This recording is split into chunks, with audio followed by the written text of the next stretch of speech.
Bismillahirrahmanirrahim. Assalamu alaikum, dear students. How are you?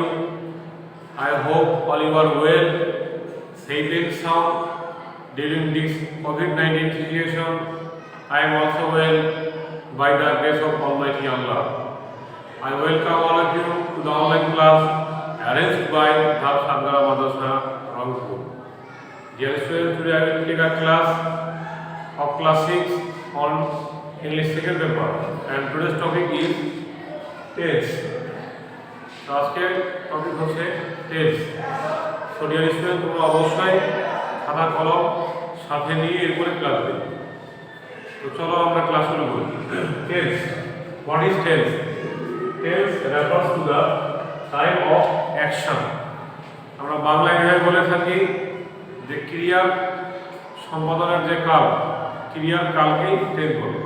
অর্থাৎ একটা কাজ যেই সময় সম্পাদন হচ্ছে, করা হচ্ছে, সেই সময় হচ্ছে কি টেন্স। টেন্স মূলত টাইম শব্দ থেকে এসেছে। ওকে, তো tense refers to the time of action. Tense আমরা জানি according to time references there are 3 types of tenses. সময় অনুযায়ী টেন্স কি 3 প্রকার। এক number present tense. Present tense. Number 2 past tense. Number 3 future tense. Future tense. Okay, এই হচ্ছে tense 3 প্রকার। আমরা সবাই জানি, তোমরা ছোট থেকে পড়ে আসছো। Present tense, past tense, future tense হলো টেন্স 3 প্রকার। এবং প্রেজেন্ট টেন্স আমার 4 প্রকার। তো যে 4 প্রকার নাম দেওয়া আছে, তোমার নাম কি? প্রেজেন্ট ইনডেফিনিট, 2 নম্বর প্রেজেন্ট কন্টিনিউয়াস, 3 নম্বর প্রেজেন্ট পারফেক্ট, 4 নম্বর প্রেজেন্ট পারফেক্ট কন্টিনিউয়াস। যেই নাম প্রেজেন্ট টেন্স দেওয়া আছে, ওই চারটা নাম আবার কি পাস্ট টেন্সেও আছে, ফিউচার টেন্সেও আছে, তাই না? আমরা একদম বিস্তারিত আলোচনা করব। প্রেজেন্ট টেন্স 4 প্রকার। 1 নাম্বার প্রেজেন্ট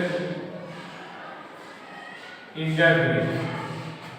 ইনডেফিনিট অথবা আমরা এটাকে সিম্পল বলতে পারি।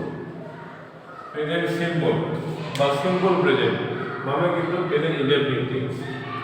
আচ্ছা, নাম্বার 2 প্রেজেন্ট কন্টিনিউয়াস।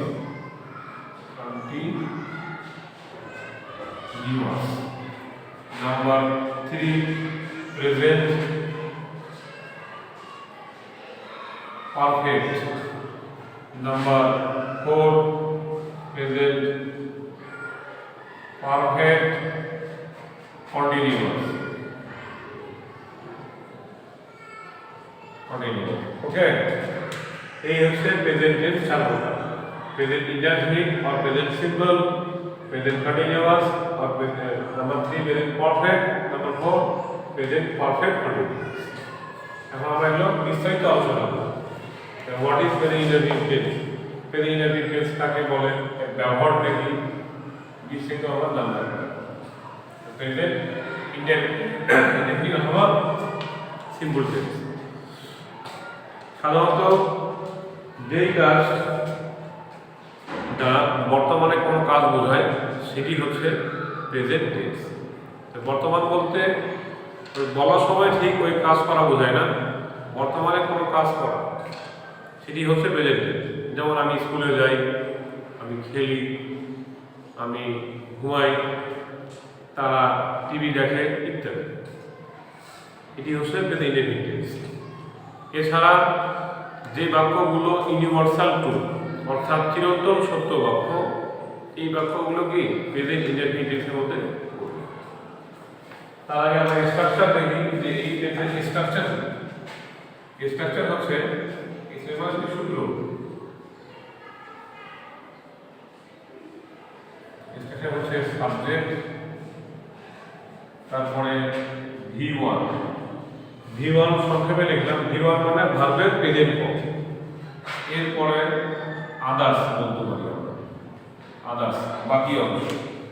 তো প্রথমে সাবজেক্ট বসবে, এরপরে ভার্বের প্রেজেন্ট ফর্ম বসবে, এরপরে বাকি অংশ। ওকে, যেমন আমি স্কুলে যাই, সাবজেক্ট আই, গো, এই গো হচ্ছে ভার্বের প্রেজেন্ট ফর্ম। স্কুলে যাই, টু স্কুল, বাকি অংশ। ওকে, যদি বলি আমরা ক্রিকেট খেলি, উই প্লে ক্রিকেট, ক্রিকেট। ওকে, তারপরে সে বই পড়ে, হি রিডস দ্য বুক। এখানে লক্ষ্য করো ভার্ব প্লাস এস। যখন ইনডিফিনিটিভের ক্ষেত্রে বাক্যের যখন subject third person singular number থাকবে, তখন এই ভার্বের সাথে এস অথবা ইএস যুক্ত হবে। ওকে, হি রিডস দ্য বুক। এই হচ্ছে প্রেজেন্ট ইনডেফিনিট টেন্সের গঠন। তবে এটা অ্যাফার্মেটিভ। যদি নেগেটিভ হয় তাহলে আমাদেরকে সাবজেক্টের পরে ডু নট বা ডাবল দিতে হবে। Subject plus do oblique does, তারপরে প্লাস নট প্লাস V1, মানে ভার্বের প্রেজেন্ট ফর্ম প্লাস বাকি অংশ।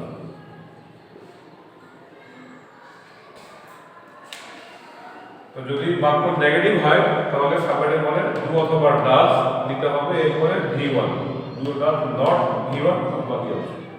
যেমন সে স্কুলে যায় না, হি, এখানে ডাজ হবে কারণ সাবজেক্ট সিঙ্গুলার নাম্বার, তাই does. Does not go to school,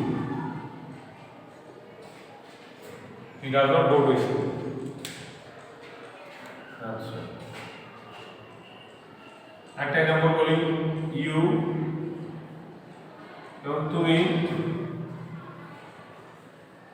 football খেলো, you do not play football, football, you do not play football, তুমি ফুটবল খেলো না।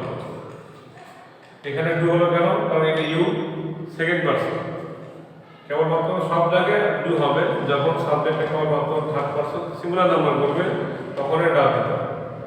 ডু এবং ডাজ যাই লিখে গেল, তারপরে ভার্বের প্রেজেন্ট ফর্ম দিতে হবে। ওকে, আচ্ছা, ইউনিভার্সাল ট্রুথের কথা বলতেছিলাম, যে বাক্যগুলো দ্বারা চিরন্তন সত্য বোঝায়, এগুলি হচ্ছে কি প্রেজেন্ট ইনডেফিনিট টেন্সে বলবে। যেমন সূর্য পূর্ব দিকে ওঠে, পশ্চিম দিকে অস্ত যায়, তারপর পৃথিবী সূর্যের চারিদিকে ঘুরে, ইত্যাদি। The sun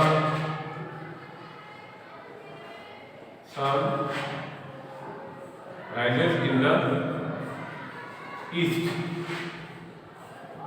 The sun rises in the east.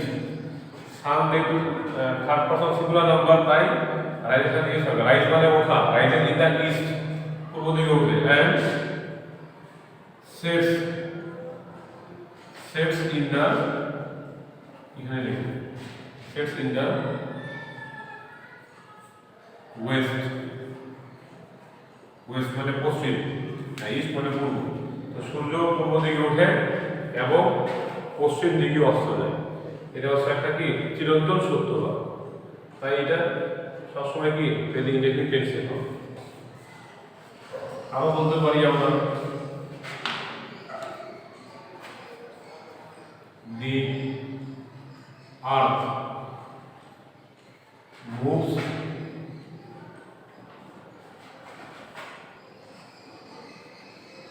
around the sun. The earth moves around the sun. পৃথিবী সূর্যের চারিদিকে ঘোরে। এই মুভের সাথে সাথে হলো দি আর্থ, পৃথিবী, সিঙ্গুলার নাম্বার, থার্ড পারসন, তাই এই হচ্ছে প্রেজেন্ট ইনডেফিনিট টেন্সের ব্যবহার। আমরা এখন চলে যাব নেক্সট কি নাম প্রেজেন্ট কন্টিনিউয়াস।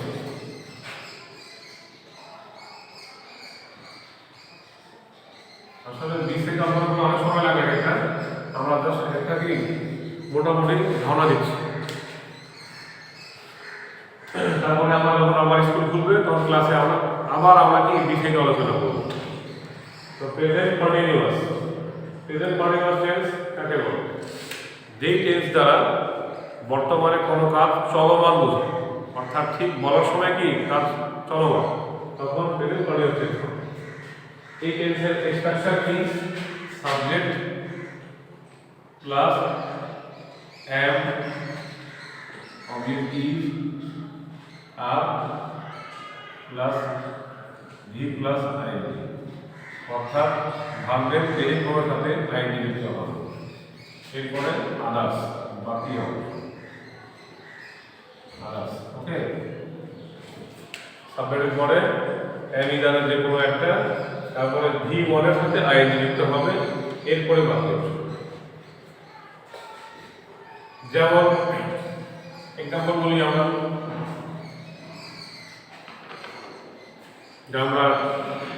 ভাত খাইতেছি, উই আর ইটিং রাইস। আমরা ভাত খাইতেছি, তো ঠিক বড় সময় কিন্তু কাজটা কি চলমান। তারা আজ স্কুলে যাচ্ছে, দে আর গোয়িং টু স্কুল। ওকে, আরো এক্সাম্পল করতে পারে, মুছে দিই এখানে তোমার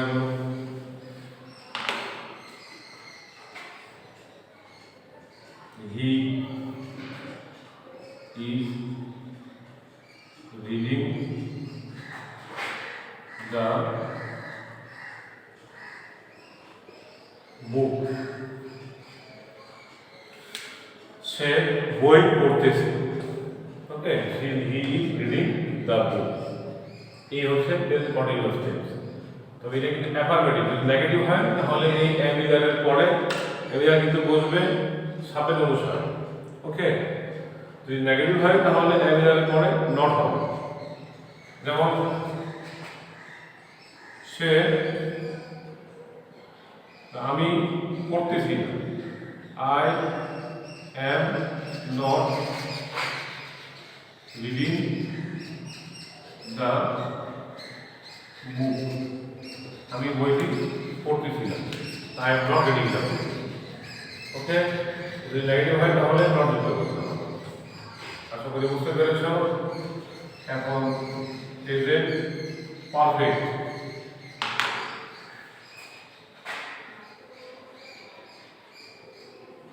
প্রেজেন্ট পারফেক্ট টেন্স তো লিখে নাও।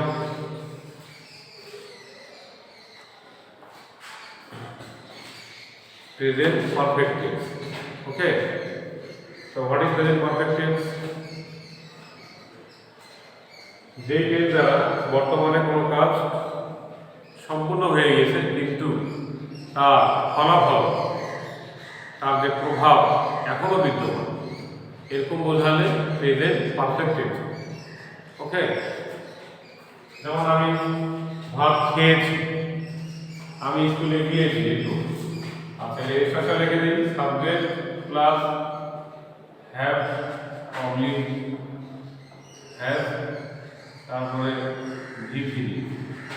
ভি3 মানে কি ভার্বের পাস্ট পার্টিসিপল। হ্যাভ অথবা হ্যাজ ভি3 মানে হচ্ছে ভার্বের পাস্ট পার্টিসিপল। ওকে, যেমন আমি ভাত খেয়েছি, আই হ্যাভ ইটেন রাইস। আমি কাজটা করেছি, I have done the work. Okay, আরও হতে পারে সে স্কুলে গিয়েছে, he has gone to school. Okay, has তারপরে একবার নিয়েছে, সাবজেক্টের পরে হ্যাভ অথবা হ্যাভ যে কোনো একটা পার্সন ভেদে এরপরে ভার্বের পাস্ট টেন্স হবে। আর যদি নেগেটিভ হয় তাহলে এটার পরে কি not, have not, have not হবে। নেক্সট আমরা চলে যাই নাম্বার 4, কি নাম, সাবটেক্সট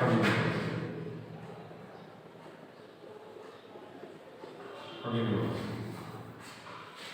ওকে, সূত্র হচ্ছে এটা সাবজেক্ট প্লাস হ্যাভ বিন অথবা হ্যাজ বিন, তারপরে verb plus ING plus others.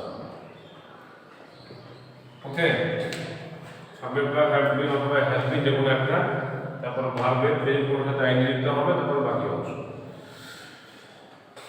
এটি ব্যবহার কেমন, এটা হচ্ছে বর্তমানে কোনো কাজ চলমান, যেমন প্রেজেন্ট কন্টিনিউয়াস, এটাও ঠিক একই, এটার দ্বারা কি বর্তমানে কোনো কাজ চলমান বোঝাবে। তবে পার্থক্য হলো এই টেন্সের মধ্যে একটা সময়, একটা টাইম উল্লেখ থাকে যে একটি কাজ এত সময় ধরে চলমান। আর প্রেজেন্ট কন্টিনিউয়াস টেন্সে সময় উল্লেখ থাকবে, যেমন আমি স্কুল যাচ্ছি, এখানে কোনো টাইম উল্লেখ নেই। যদি বলি আমি আধা ঘন্টা ধরে স্কুল যাচ্ছি, তাহলে এটা এই টেন্সে বলবে, প্রেজেন্ট পারফেক্ট কন্টিনিউয়াস টেন্সে। ওকে, আমরা এক্সাম্পলে চলে যাই। যেমন তারা 2 ঘন্টা ধরে মাঠে ফুটবল খেলতেছে, যে are playing football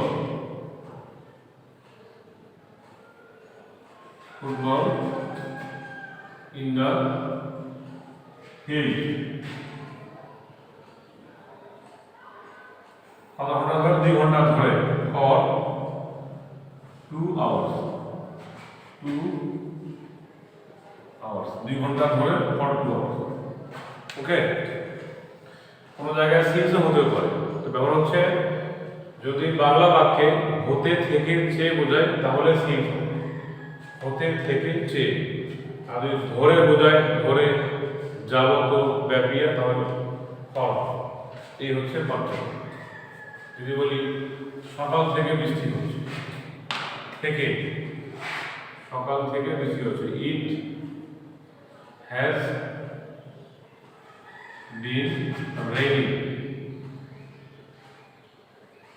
raining since morning, সকাল থেকে বৃষ্টি হচ্ছে। আসলে সিন্স এবং ফরের যে ব্যাপারটা অনেকের কাছে কনফিউশন মনে হয়, তাই আমি বাংলা বাক্য থেকে বলি তোমাদেরকে। যদি বাংলা বাক্যে হতে থেকে চেয়ে উল্লেখ থাকে তাহলে সিন্স হবে। ওটা কি, সকাল থেকে বৃষ্টি হচ্ছে, থেকে কথাটা উল্লেখ আছে, তাই সিন্স হবে। হতে থেকে চেয়ে, আর যদি ধরে যাবত ব্যাপিয়া উল্লেখ থাকে তাহলে কম। ওকে, তো এই হচ্ছে প্রেজেন্ট টেন্সের ব্যবহার। আমরা আজকে এই পর্যন্ত ক্লাস শেষ করব। পরবর্তী ক্লাসে আমরা পাস্ট টেন্সের 4টা ভাগ নিয়ে আলোচনা করব। আজকে এই পর্যন্ত, তোমরা ভালো থাকবে। আশা করি তোমরা ক্লাস এনজয় করেছো। ওকে, আল্লাহ হাফেজ, আসসালামু আলাইকুম।